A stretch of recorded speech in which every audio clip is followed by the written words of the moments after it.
শিক্ষকদেরকে বললাম যে কোনো ছাত্র চুল, মোচ, পোশাক, টুপি ইত্যাদির ক্ষেত্রে তাকে যদি বিচারের সম্মুখীন করা হয়, এই জামা কেন, এই টুপি কেন, এমন চুল কেন, এমন মোচ কেন, ইত্যাদি ইত্যাদি, সে যদি একটা উত্তর দিতে পারে আমি অমুক হুজুরের অনুসরণ করি, তার শাস্তি হবে না।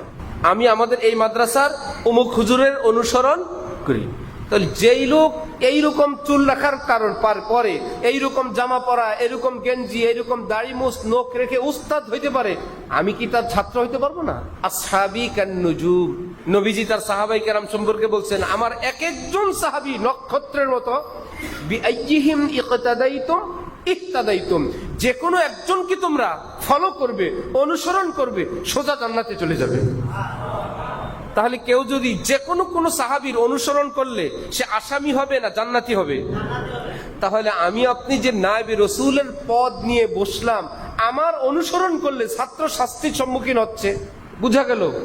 ওস্তাদ এমন ভাবে চলা উচিত যার চলাটা শুধু চলা না, একটা শিক্ষাও, যে তোমরা এরকম চলতে পারো, এই পোশাক পরতে পারো, এইরকম চুল রাখতে পারো, এইরকম মোবাইল চালাইতে পারো, এইরকম ভাষা ব্যবহার করতে পারো, এইরকম বেপরদা করতে পারো।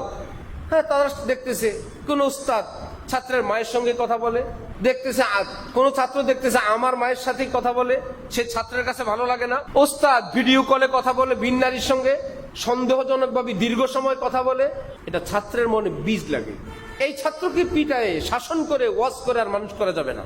আর যদি ছাত্র দেখতো ওফো ওস্তাদ যে লাইট নিভে দেয়া চুপি চুপি চোখের ভিতরে মুনাজাতের মধ্যে, এবার নিজেই এই কথা বলবো না, কেউ হুজুরের ডিস্টার্ব হয়, ওস্তাদ জি মুনাজাতে আছেন। এবার সব উস্তাদজির সঙ্গে ছাত্রদের আচরণ একরকম। যে উস্তাদজি আল্লাহওয়ালা, চোখের পানিওয়ালা, তাকওয়াওয়ালা, দরদওয়ালা, রহমতওয়ালা, এই উস্তাদের ব্যাপারে দুষ্ট ছাত্ররা বলে হুজুরের বদদোয়া নিস না, শেষ হয়ে যাবি, হুজুর মনে কষ্ট পাইলি শেষ। আর অন্যদের ব্যাপারে ভয় পায় না, আরে কিসের হুজুর। আমরা মনে করি বেদ দিয়ে শাসন করব। এই জন্য আমাদের শেখ আরিফ বিল্লাহ হযরত মাওলানা শাহ আব্দুল মতিন বিন হুসাইন সাহেব দামাত বারাকাতুহুম কঠিন ভাষায় বলেন বেদ ব্যবহার করা যাবে না। তো আমরা বললাম যে কেমনি পড়াবো, কি করব, এত দুষ্ট।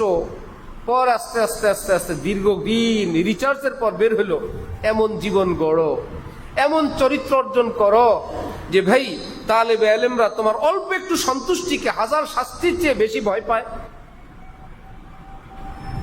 আর যদি এটা দিতে না পারো, বেদ কতক্ষণ? বেদ দিয়ে তুমি উজু করাইতে পারবা? আমরা কি বেদ দিয়ে উজু নিশ্চিত করতে পারবো? তো কি হইল? আমরা তো বেদ দিয়ে উজু নিশ্চিত করতে পারবো না। এটা তো তার ভিতরে যদি তার উজুর গুরুত্ব বুঝে না আসে, বেদ দিয়ে পুলিশ দিয়ে তো উজু করানো যাবে না। বেদ দিয়ে তো তার ভিতরে তাকওয়া দেওয়া যাবে না, যেটা দেওয়া দরকার।